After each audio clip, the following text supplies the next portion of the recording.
是啊，这大清朝又不是他一个人的，他不过是替我们满人做天下罢了。他做得好，咱们忠于他；他做得不好，咱们换掉他。不可不可，万不得已时，老夫还有一策，那便是隐。老夫从此装聋作哑当孙子，还不行吗？你想隐退，那皇上会相信你吗？这样吧，今日之谋，绝非中堂大人一人之意，而是我们大家的公论，应当同生死，共命运。好了，现在我们每人都在掌上写上一册，供大人选择。好，这个办法好啊！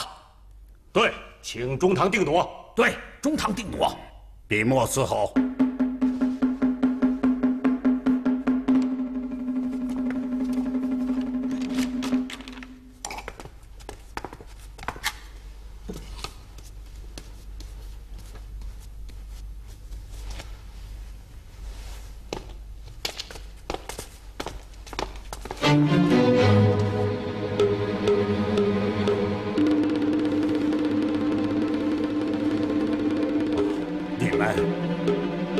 你们这是逼我做千古罪人呐！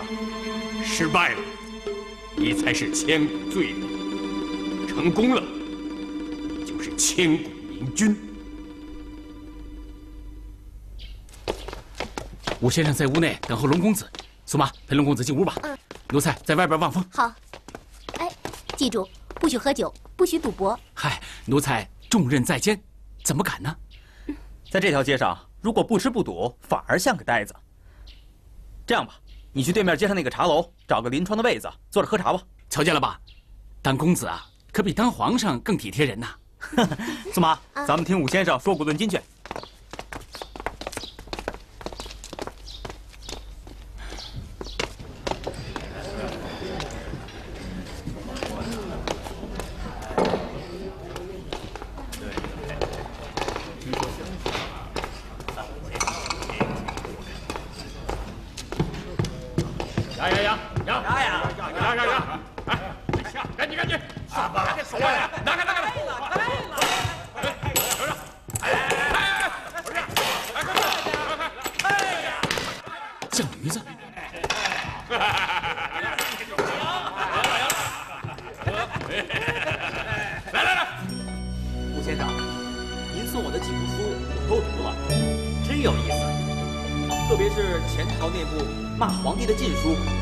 我读的呀，都乐死了。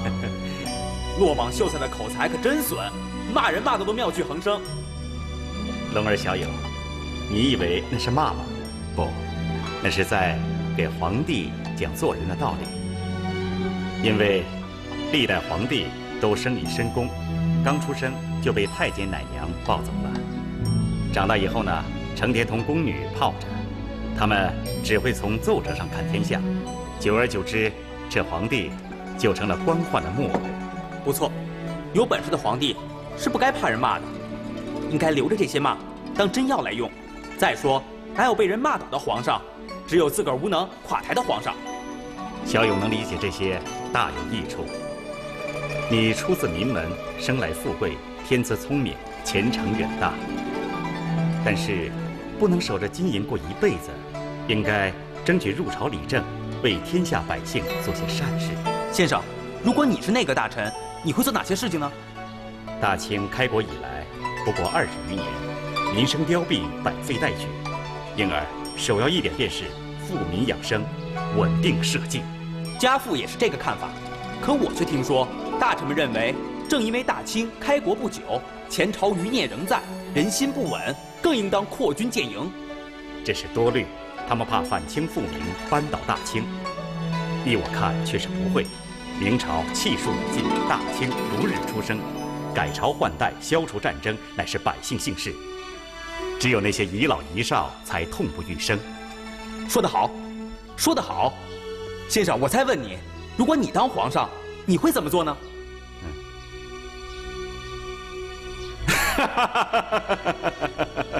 我叫你给问住了，我只会评论皇帝，不会做皇帝。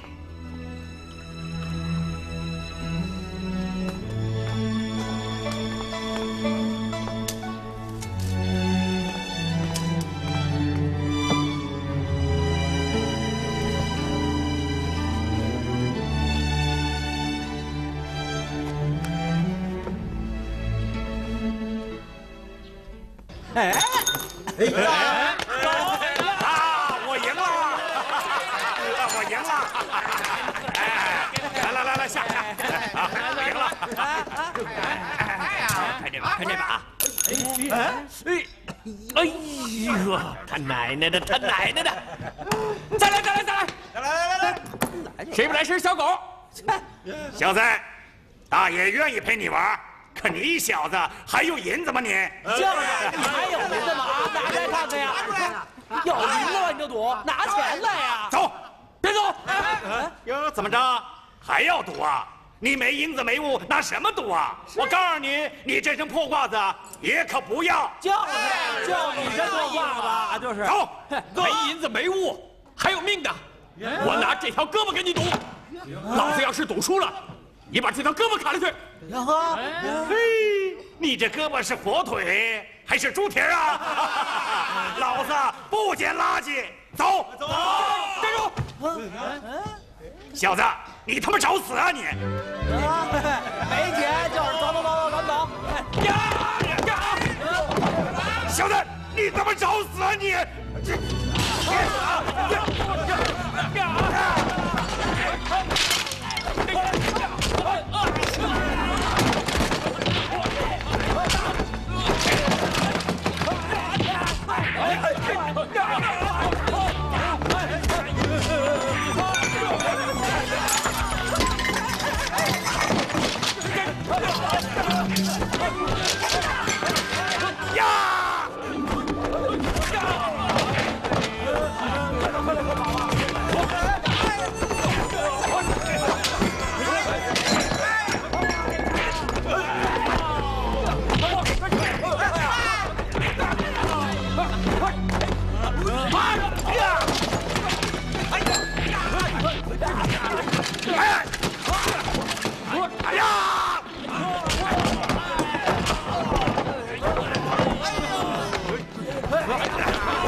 东天哥，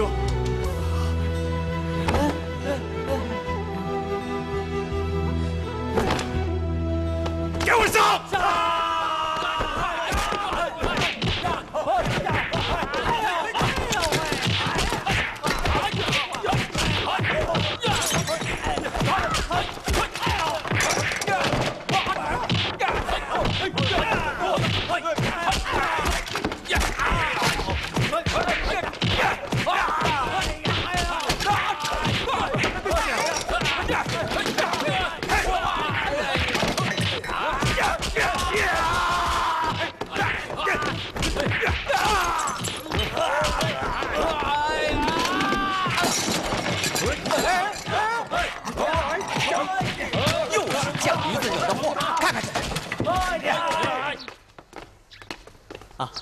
先生留步，过2天我再来请教。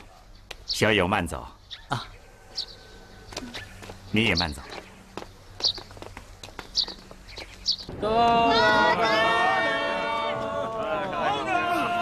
这死人跑哪儿去了？怎么当的差？皇上，回宫以后你得好好教训教训他。是得教训教训他。哎，宋马，那既然东庭不在，咱们也别急着回宫了。出来一趟也不容易，陪朕转悠转悠，也算是体察民情了。好啊。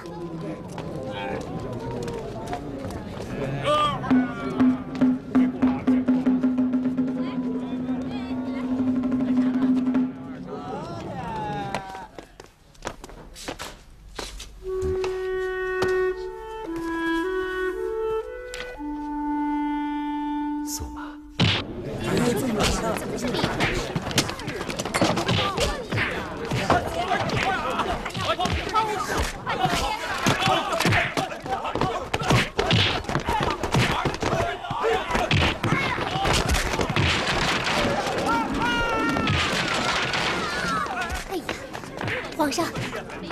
动停闹的，我们快离开这儿吧。哎，别，朕想瞧瞧这儿。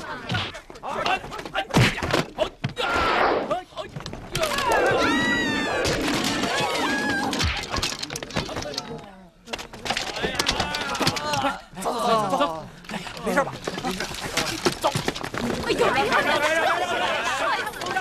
走开！两岔楼围起来，不准放走一个人！快！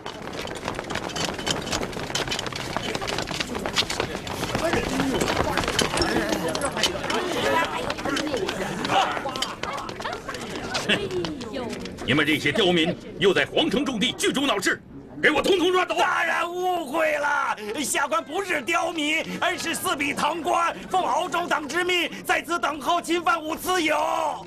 本都说了，枉法无情，犯法必究。你到大堂上再申辩吧。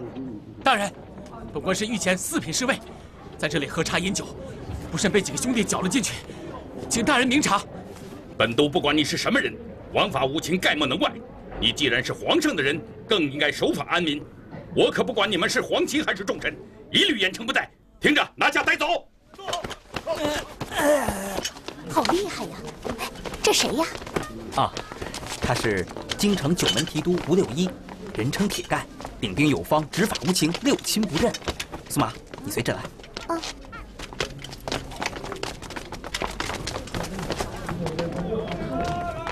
你去向吴六一传旨，说今天的事儿朕都看见了。吴六一是一个贤将，这些人暂时放了，朕自会处理。皇上，吴六一怎么会相信我这个丫头呢？把手伸过来。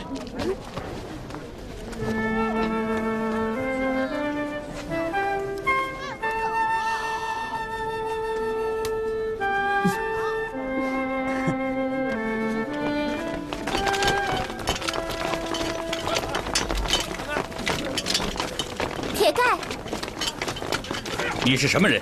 怎么知道我的绰号？我是皇上的人。这是怎么的？一个丫头片子也敢说是皇上的人？去！铁盖，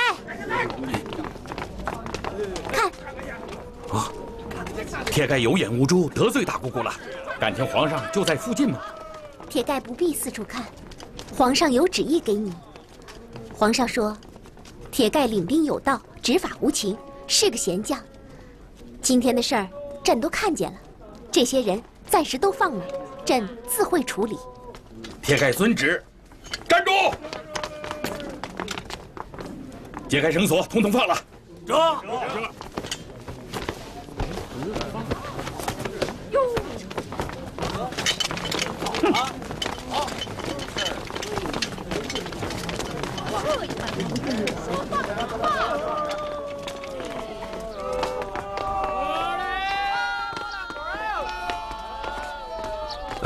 奴才明珠叩见皇上。哎，你怎么知道朕的身份？皇上，奴才头一次见皇上的时候，就瞧出皇上藏龙卧虎，气宇不凡，因此每次皇上回小殿的时候，奴才都暗中保护，以防不测。不想今儿被皇上瞧出来了。哈，难得你一片忠心，起来吧。谢皇上。哎，武次友知道朕的身份吗？啊，皇上放心，武兄只识书本，不识天威，浑然不知啊。好，这件事儿你不得跟任何人泄露。这样吧，你也不必再回恒通旅店了，朕委你为5品候补道台，现在就去吏部报到吧。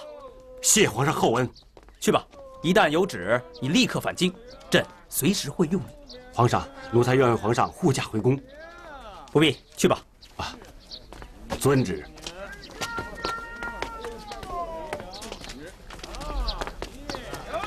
苏麻，此人真是聪明伶俐。朕和他们2人相处这么久，明珠就看出朕的身份，而武先生偏偏看不出。武先生大智若愚，哪像明珠有那么多心眼，滑得像油猪似的。武先生不是说过吗？君子如水，小人如油。不错，明珠是油，武先生是水。朕也看出来了，明珠志在做官，而武先生志在天下，两人不同类。苏麻，你每日吃饭能不放油吗？油用得好也是香喷喷的呀。帝王之道，君子与小人各有其用，谁也替不了谁。朕既要用君子，也要用小人，既少不得水，也少不了油。朕要让他们两人各尽所能。皇上，奴才失职了。魏东庭，你当差当得好啊！奴才罪该万死。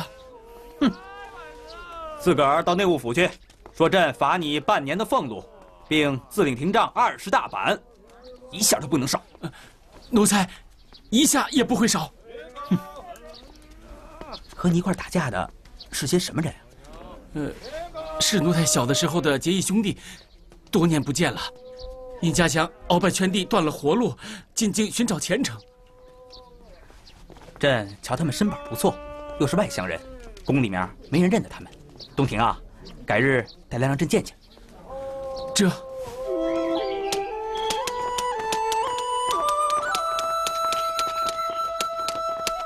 奴才等参见皇上。快。你们都叫什么名啊？有什么本事？奴才叫木子熙，会拳脚。皇上有何吩咐，奴才万死不辞。奴才郝老四，善使刀枪，敢打敢拼。奴才犟驴子，不怕苦不怕死。那魔的眼珠子就是我给打掉的。嘿，犟驴子，嘿，这名好，打不死锤不烂。朕要你们进宫，是想用你们做布库，一则陪朕练练拳脚刀兵，二则给朕做侍卫。你们好生历练，有朝一日，朕会派你们做一件大事。小的万死不辞。皇上，鳌拜进宫见驾，在外头等候多时了。怎么找到这儿来了？让他在外面等。是。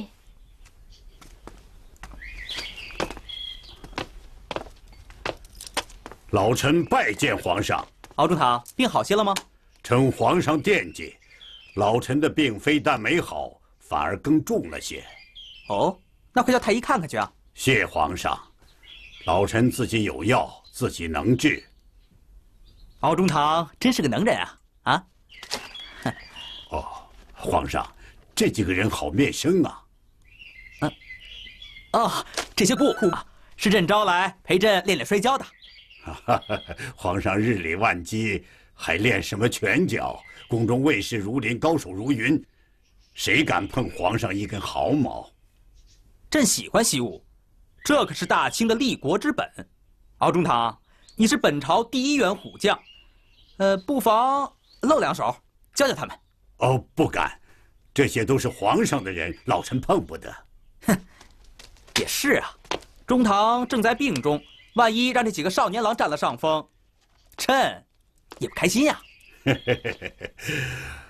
老臣打了半辈子仗，杀人无数，眼下虽在病中，可这双铁掌仍然能劈山裂石。对付这几个人，老夫如同砍瓜切菜。是吗？好，那就试试看。朕就喜欢看人家砍瓜切菜。臣领旨。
好，想不到敖中堂有万夫不挡之勇，真是朕之幸，大清之福啊！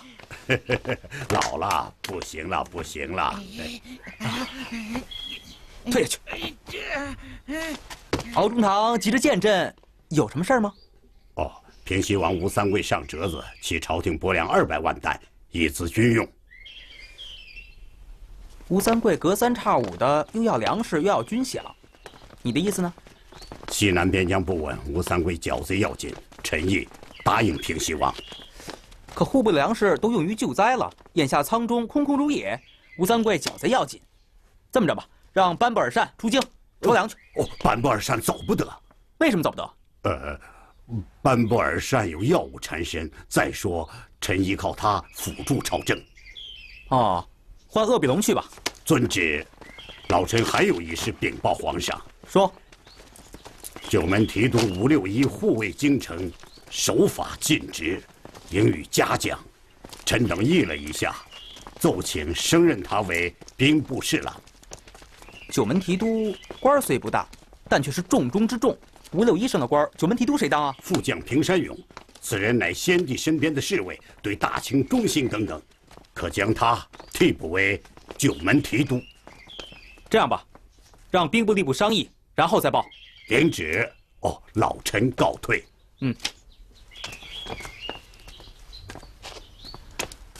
东庭啊，奴才在。你们都说他是小人，朕看不是，朕看他是治国之能臣，乱世之枭雄。看，对外要笼络吴三桂，对内要笼络吴六一。唉，动作真快呀！此人如果不结党篡权，那该多好啊！皇上，刚才的差事，奴才又办砸了。啊？哼，你是说打架的事儿啊？朕知道，穆子期他们不是鳌拜的对手。不过这次朕不怪你，鳌拜本来就是本朝第一员虎将，栽在他的权下并不丢人。不过今日你们落下一点便宜，就是从今以后，鳌拜再也不会把你这些小布库放在眼里了。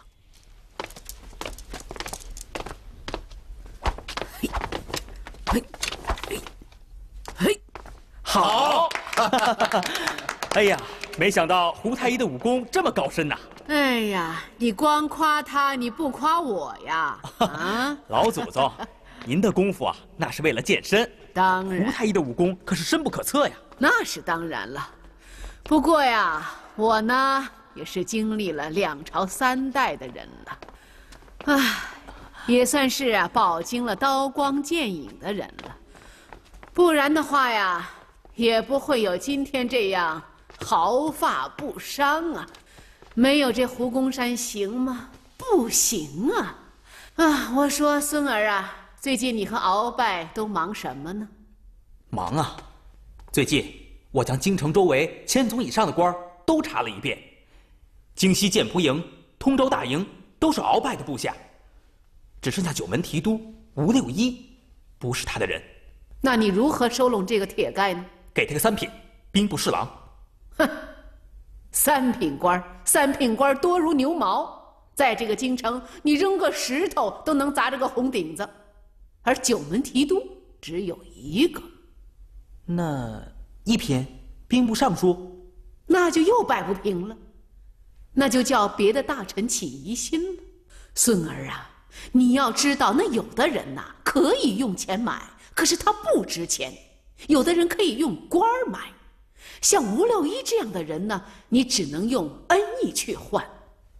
我跟你说呀，这个吴六一啊，有个义父，他名叫洪家生，犯了4罪，他关在这牢里啊，已经有8年了。他一直想把他救出来，就是一直不敢跟我提。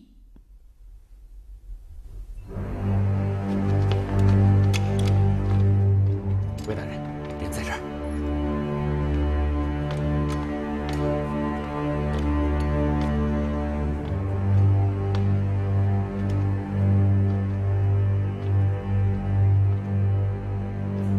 魏大人，此人在此处关了8年了，年年说秋后出斩，可年年又拖了下来，不知何故啊？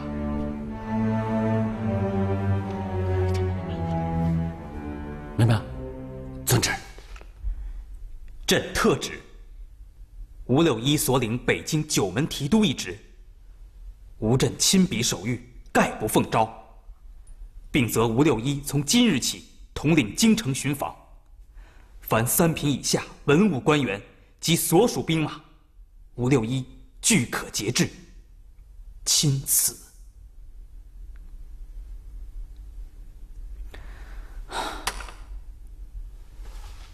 这道旨意一旦到了吴六一手里，整个北京城就是他的了，连朕和太皇太后的身家性命也都交给他了。皇上，三思啊！去吧，朕愿意冒这个险。东庭马上就去。东庭，朕要重用吴六一，也要防着吴六一。东庭啊，朕授你这把天子剑，记住，如发现吴六一有所不轨，即用此剑将其诛杀，不必请旨。这。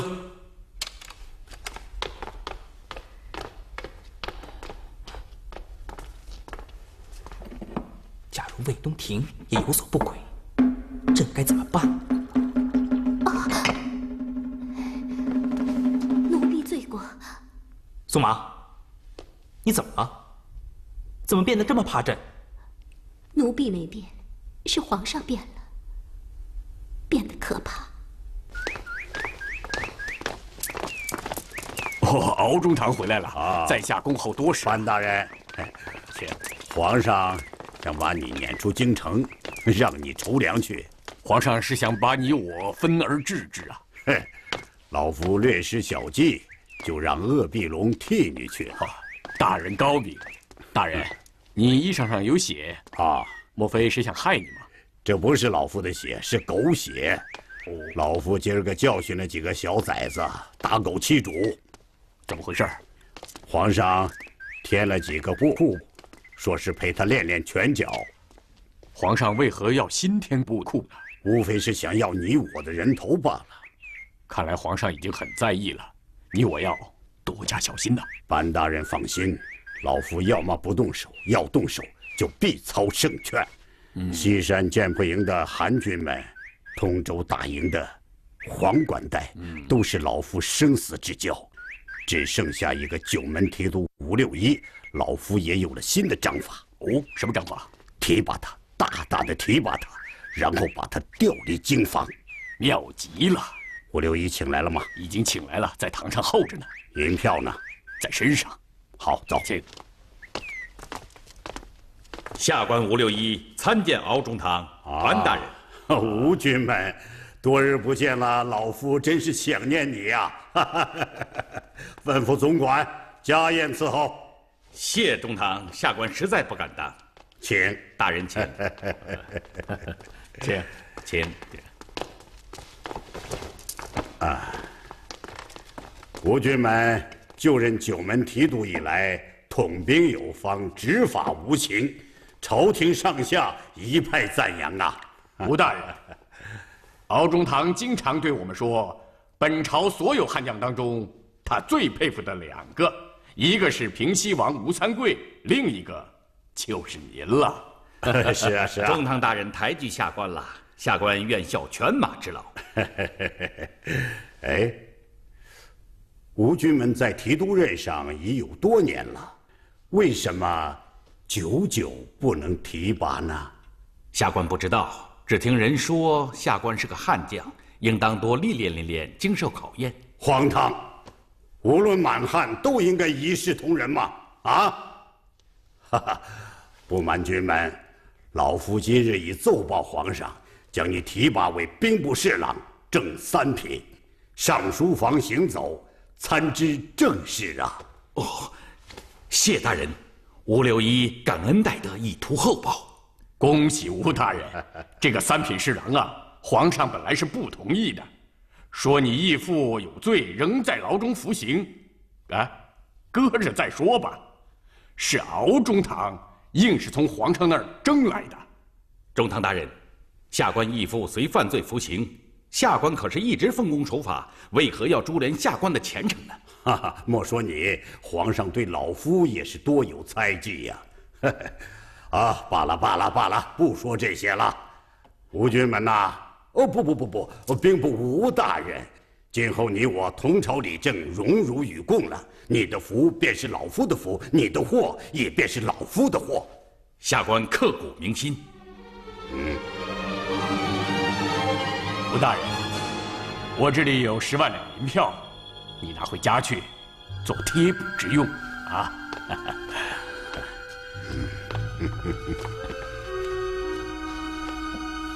下官这辈子没见过这么多银子，谢中堂大人，但是下官万万不敢接受。啊，老夫一点薄礼，吴大人何必推辞呢？中堂大人，恕下官草莽脾气。下官人称铁盖，穷了一辈子，但总觉得穷些好，穷得安心。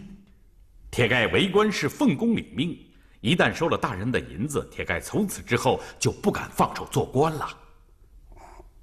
怎么样？老夫早就说过，铁盖高洁，不会要银子，你非要给。下官糊涂了，下官糊涂了。恭喜大人荣升兵部。还没有下旨呢，你怎么知道的这么快？好事传千里嘛。咱们是同喜呀！我如进了兵部，这9门提督不就是你的了吗？下官不敢妄想。不必在此转悠了，当值去吧。这……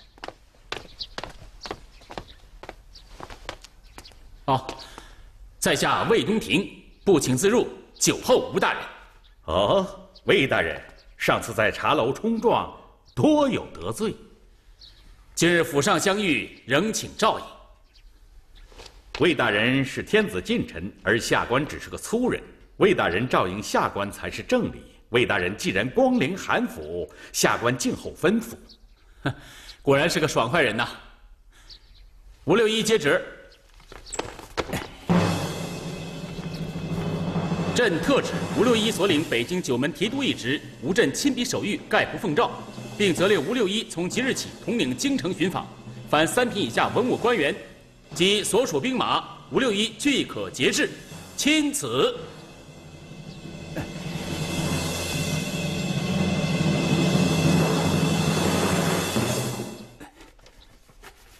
下官心惊肉跳，不敢接旨。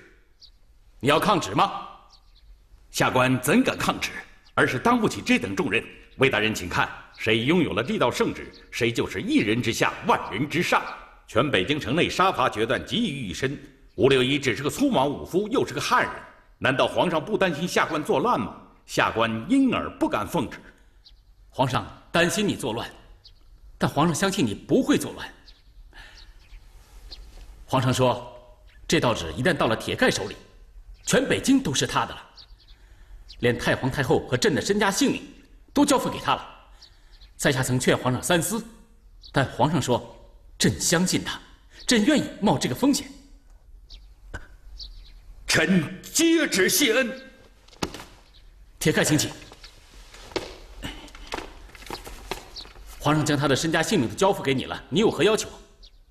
铁盖奉旨行事，无任何要求。你昔日落难时，有一个叫洪家生的老头救过你的性命，你认他为义父。后来此人因触犯刑律，身陷死牢。这么多年来，你为何不求旨释放他？洪老义父对我虽有大恩，但是王法严峻，铁盖不能徇私枉法。皇上现在有求于你，你可以请皇上恩准释放他。绝不！在这个时候向皇上求旨，岂不等于要挟皇上吗？吴大人，请。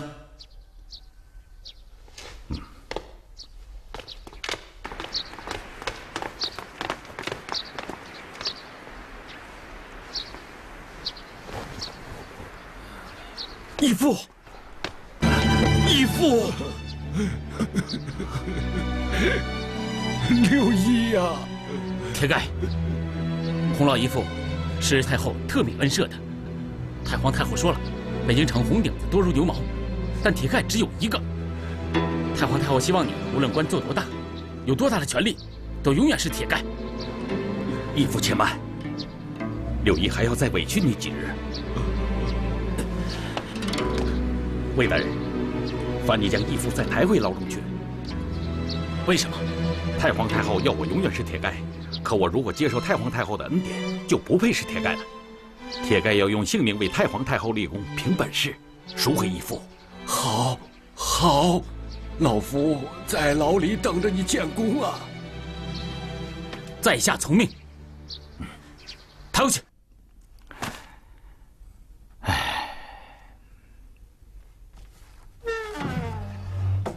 呵，大臣们都打轿回府了，鄂中堂还在忙碌啊。敖中堂不是也没走吗？啊，正要走，瞧见上书房的当值官还在，料想你在加班，就进来看看你。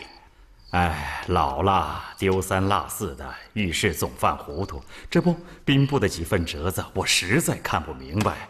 兵部连连催着我上报御批，我真做难呐。哦，都是些什么折子？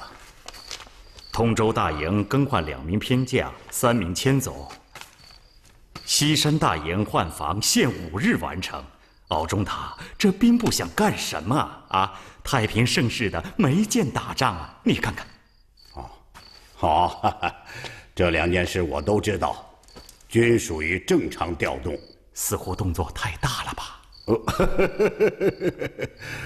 鄂中堂啊，这养女人犹如养猪，得好好的圈着；这统兵则如同养狗，得时常的牵出去遛一遛。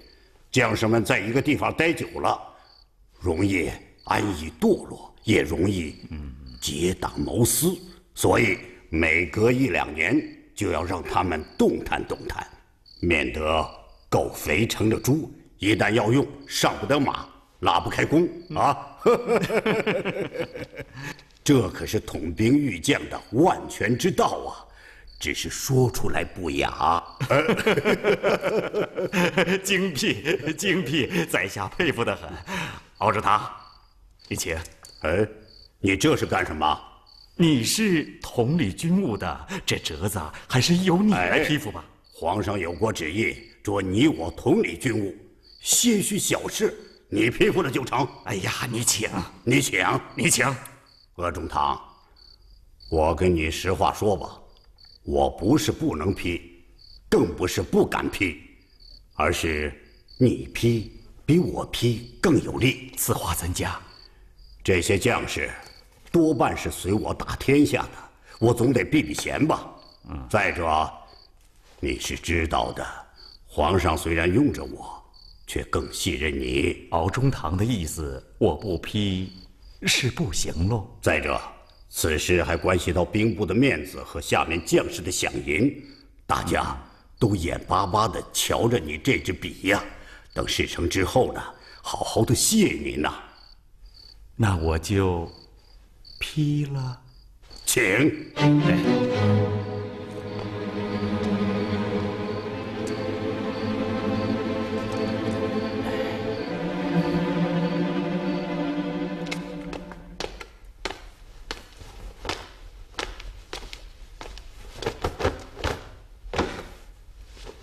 皇上，臣奉旨筹粮，准备今日离京，特来辞驾。鄂必龙，平身吧。谢皇上。你这把年纪还不辞辛劳，朕于心不安呐。臣该当的。筹粮是件苦差事，你又体弱多病，朕本以为你会托病不去的，没料到你竟然接旨即行啊！老臣效忠皇上，万死不辞。是吗？朕想了一宿才想明白，你是怕夹在朕和鳌拜中间难以做人，想借筹粮之机离京避祸。皇上，朕说错了吗？皇上，老臣糊涂。皇上真是一箭穿心呐！你真不像16岁的少年，却像66岁的老人，什么事儿都瞧得透透的。朕生于此时，内忧外患，1岁定10岁啊！皇上，保重龙体呀！鄂叔叔，你抬起头来看看朕。朕虽然只有16岁，可今天早上起来，朕已经发现有白头发了。皇上，鄂比龙，你以为在朕和鳌拜之间保持中立，你就可以避过了吗？大错特错！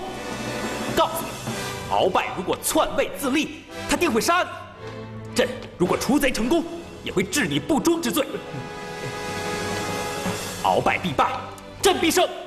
皇上，老臣有罪，存心自保，犯了不忠不臣之罪呀。鳌拜最近有何动作呀？有件事儿，老臣瞧着糊涂。鄂叔叔，现在不是该糊涂的时候。昨儿傍晚，臣批复了兵部的折子，照准西山剑谱营和通州大营的调防。皇上，这事儿若无是非，那是老臣猜忌了兵部；如有是非，皇上不可不防啊。